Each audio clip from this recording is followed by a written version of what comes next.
Mithila cultural society UK के सब सदस्य के हमरा तरफ से प्रणाम। हमर कविता के शीर्षक अछि हमरा ई प्रेम स्वीकार नहीं। हमरा ई प्रेम स्वीकार नहीं, जाहिसँ खुश हमर परिवार नहीं। हाँ नीक हैब अहाँ, मुदा तैयो हमर हृदय तैयार नहीं। हाँ हमरा ई प्रेम स्वीकार नहीं।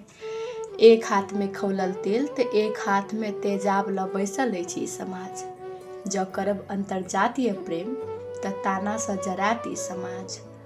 तैं बदनामी के नाव पर हैब हम सवार नहीं। हाँ हमरा ई प्रेम स्वीकार नहीं। बात समाज के नहीं, बात हमर माय बाप के अछि। जे सपना देखेलक उड़ऽ के, बात ओ भगवान के अछि। किए तऽ हुनका सबसँ बेसी कियो हितकार नहीं।